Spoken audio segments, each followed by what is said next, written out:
In this video, we will talk about the double standard late daters use regarding chronology. When it comes to the date of Solomon's temple, both early and late daters agree the foundation was laid in 967 or 966 BC. This number is based on the addition of the Israelite and Judean reigns while being synchronized with the Assyrian chronology.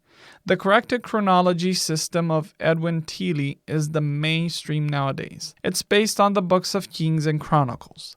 Almost all the other chronological numbers are rejected by late daters. In the same book where we have regnal years accepted by late daters, the 480 years of 1 Kings 6:1 are rejected. The regnal years can be used for a chronological reconstruction, but 1 Kings 6:1 is not useful for a reconstruction.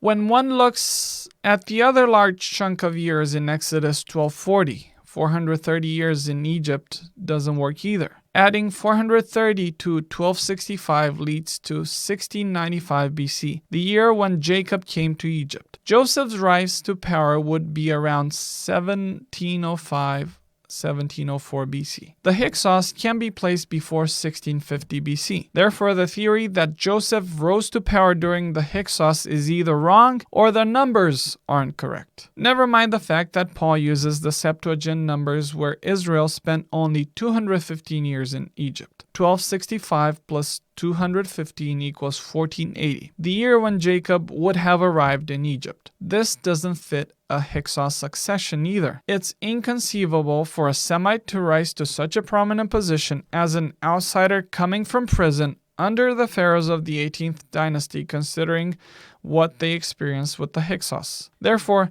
late daters place Joseph under the Hyksos but reject the numbers of both 1 Kings 6:1 and Exodus 12:40. As we saw in the previous video, Moses couldn't have been 80 when the Exodus happened according to the late date. The 40 years of wanderings are one of the very few numbers late daters accept as accurate, some giving a margin.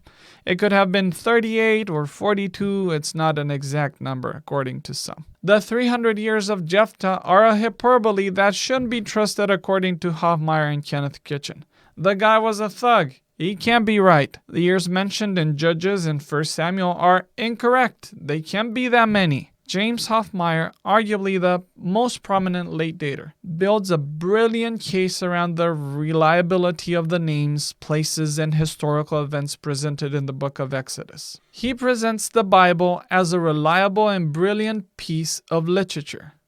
Yet, when it comes to numbers, it's all unreliable, except for the reigns of the Israelite and Judean kings that can be used. Within the same book, he chooses what data to rely upon and what data to reject. I really have a problem with this attitude. How can one say the Bible is a brilliant piece of literature that reflects accurately place names and their geography, yet when it comes to numbers, the authors suddenly get it wrong? I really have a problem with this double standard. Is the Bible reliable or not? Yes, say the late daters, but not the numbers. Or just the numbers we find reliable.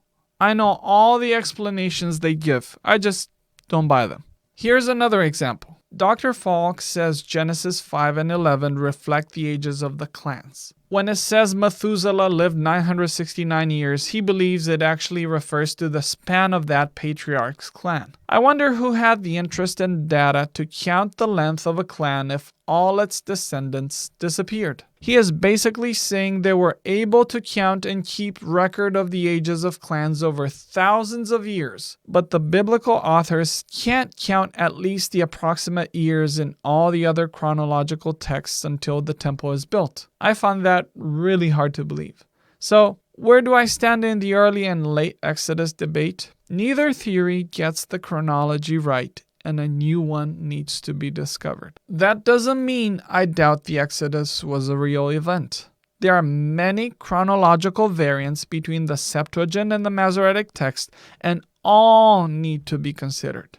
Both theories make valid points. At the same time, there are wrong points both theories make. All these need to be considered. There are a great deal of things late daters like Kenneth Kitchen, James Hoffmeyer, or David Falk say with which I agree. I am very thankful for their contribution to the general credibility of the Exodus. Still, there is plenty with which to disagree. In matters of chronology, I disagree with both theories. At the right time, I will argue for a middle Exodus date once I finish a peer-reviewed paper that is in the works. It's going to take another 2 years until publication. But I'll keep presenting the objections I have. Please subscribe to the Bible Exegete if you want to keep track of the posted videos.